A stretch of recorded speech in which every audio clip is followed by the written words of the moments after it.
आखिरकार मुख्तार के फाटक पर समाजवादी पार्टी के मुखिया अखिलेश यादव भी पहुंच ही गए। ये होती है वोट की मजबूरी। मुख्तार के जनाजे में उमड़ी भीड़ और उसके बाद उनके घर शोक जताने के लिए जाने वालों की तादाद ने अखिलेश के साथ ही राजनीतिक दलों को सक्रिय कर दिया है और नेताओं की सक्रियता का सीधा संबंध पूर्वांचल के मुस्लिम वोटों की लड़ाई से है। ये पूर्वांचल की वो सीटें हैं जिस पर मुख्तार का असर रहा है।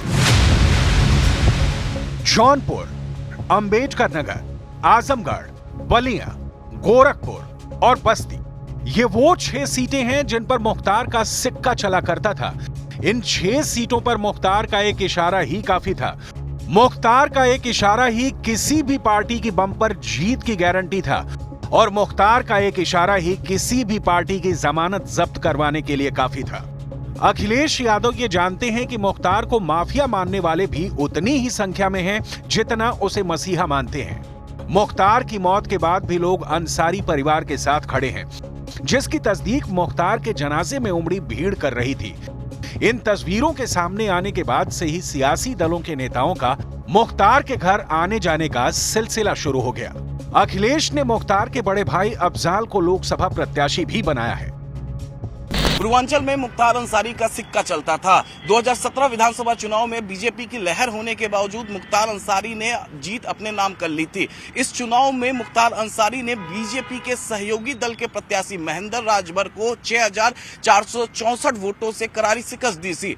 इस चुनाव से ठीक पहले मुख्तार अंसारी ने कौमी दल एकता का विलय बहुजन समाज पार्टी में करा दिया था। इसका फायदा यह हुआ कि मुख्तार अंसारी को कुल 96,411 वोट मिले थे, जबकि उसके निकटतम प्रतिद्वंदी बीजेपी के सहयोगी दल सुहलदेव भारतीय समाज पार्टी के प्रत्याशी महेंद्र राजभर को 79,947 वोट मिले थे।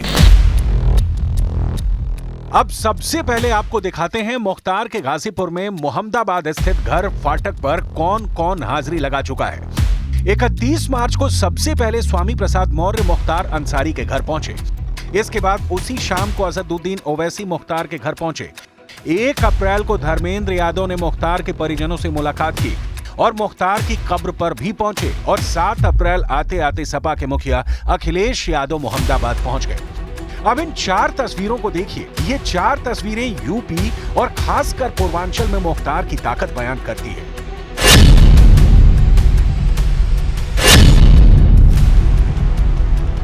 तस्वीर नंबर 1, मुख्तार के घर पर पहुंचने वाले सबसे पहले सियासतदान थे स्वामी प्रसाद मौर्य। स्वामी प्रसाद मौर्य ने अखिलेश यादव की सपा से अलग होकर राष्ट्रीय शोषित समाज पार्टी बनाई है और उन्हें फिलहाल जनाधार की दरकार है।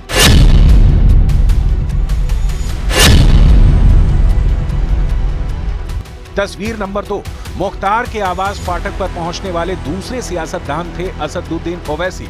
मुस्लिम समुदाय के बीच आधार तलाश रही AIMIM प्रमुख की इस पहल को लेकर पूर्वी उत्तर प्रदेश के मुसलमानों में खासी चर्चा है। ओवैसी ने कृष्णा पटेल के नेतृत्व वाले अपना दल कमीरावादी के साथ पिछड़ा, दलित, मुस्लिम यानी PDM के नाम से न्याय मोर्चा लॉन्च किया है।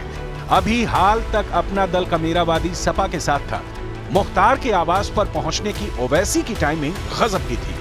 ओवैसी मुख्तार के घर देर रात उस वक्त पहुंचे जब रोजाना लोग तरावी की नमाज के बाद फाटक यानी मुख्तार के घर पर एकजुटता दिखाने के लिए भारी संख्या में मौजूद होते हैं और वहां मुख्तार की मौत के लिए ओवैसी ने यूपी सरकार को जिम्मेदार ठहरा दिया। जुडिशियल कस्टडी में उनकी मौत हुई है और यहाँ की प्रदेश सरकार उसकी जिम्मेदार है।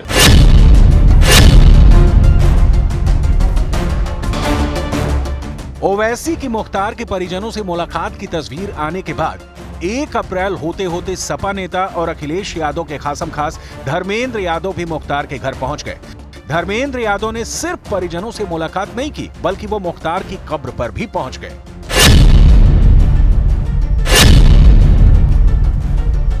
और अब आज की सबसे ताजा तस्वीर अखिलेश यादव के मोहम्मदाबाद पहुंचने की है।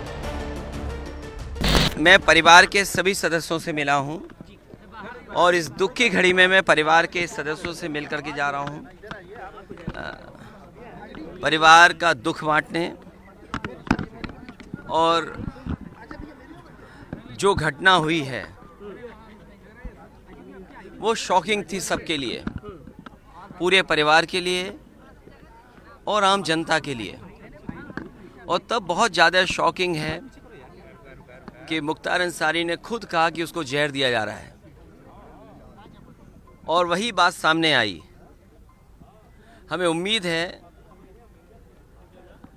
कि सरकार सच्चाई सामने लाएगी और परिवार को न्याय मिलेगा। सपा अध्यक्ष अखिलेश यादव का दिवंगत मुख्तार अंसारी को श्रद्धांजलि देने का फैसला यूं ही नहीं लिया गया है।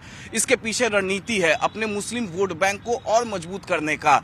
इससे पहले समाजवादी पार्टी ने अपने पूर्व सांसद और आजमगढ़ के प्रत्याशी धर्मेंद्र यादव और एमएलसी बलराम यादव को मुख्तार के कब्र पर भेजकर सियासी पारा नाप चुकी थी।